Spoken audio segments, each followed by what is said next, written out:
2024 के लोकसभा चुनाव के पहले चरण का मतदान 19 अप्रैल को होने वाला है। अब वोटिंग वाला दिन तो बहुत ज़रूरी होता ही है, लेकिन उससे पहले के 48 घंटे या फिर कहे तो 24 घंटे भी बहुत ज़्यादा ज़रूरी होते हैं। इस चुनाव में देश के 97 करोड़ लोग वोट देने वाले हैं और 55 लाख ईवीएम और 4 लाख गाड़ियों के जरिए चुनाव को संपन्न करवाया जाएगा। लेकिन क्या ये इतना आसान होता है जितना लगता है? वोटिंग से कुछ घंटों पहले किस तरह की तैयारी की जाती है, इसी के बारे में हम आपको बताएंगे इस वीडियो में। नमस्कार, मेरा नाम है रिया शर्मा और आप देख रहे हैं TV9 डिजिटल। नियम के तहत 48 घंटे पहले ही चुनाव प्रचार का शोर थम गया है। इस 48 घंटे को साइलेंस पीरियड कहा जाता है।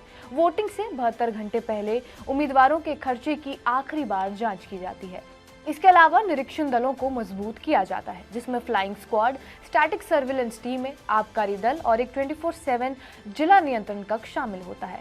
FS यानी कि फ्लाइंग स्क्वाड 2400 घंटे तीनों शिफ्ट में काम करते हैं और शिकायतों का तुरंत जवाब देते रहते हैं। ये रिश्वत में मिली चीजों को जब्त कर सकते हैं और इन पर कानूनी कार्रवाई भी शुरू कर सकते हैं। SST शराब और बड़ी मात्रा में नकदी जैसी अवैध चीजों को रोकने की कोशिश करते हैं और इसके बाद आखिरी के 48 घंटों में रिप्रेजेंटेशन ऑफ पीपल्स एक्ट 1951 की धारा 126 के तहत चुनाव प्रचार बंद हो जाता है और ये धारा वोटिंग खत्म होने तक लागू रहती है। उम्मीदवारों और राजनीतिक दलों को प्रेस कॉन्फ्रेंस या साक्षात्कार के माध्यम से मीडिया को संबोधित करने से रोक दिया जाता है। इस तरह से यह चुनाव से संबंधित चर्चा पर रोक सुनिश्चित करता है। ऐसा ना करने पर 2 साल तक की जेल और जुर्माना भी हो सकता है।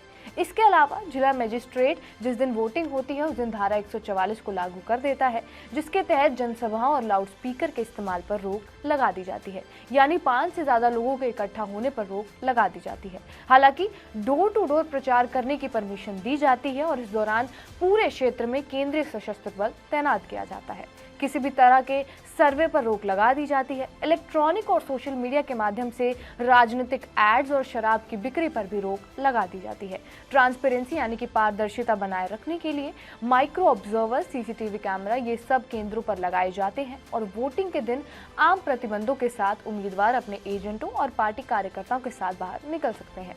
उम्मीदवारों को सिर्फ एक वाहन का इस्तेमाल करना होता है। हालांकि उस वाहन का इस्तेमाल वोटरों को पोलिंग बूथ तक ले जाने के लिए तो कतई नहीं किया जा सकता। ऐसा करने पर उम्मीदवारों पर कार्रवाई भी की जा सकती है। मोबाइल फोन का इस्तेमाल प्रचार, अपनी पार्टी के पोस्टर के लिए नहीं किया जा सकता।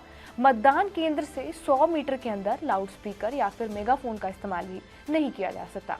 कर्मचारियों को वोटिंग के दिन सवेतन छुट्टी भी दी जाती है। इसके अलावा ओपिनियन पोल और एग्जिट पोल जारी करने पर भी बैन रहता है। निष्पक्षता सुनिश्चित करने के लिए ऐसा किया जाता है ताकि वोटर इस सब चीज़ों से प्रभावित ना हो।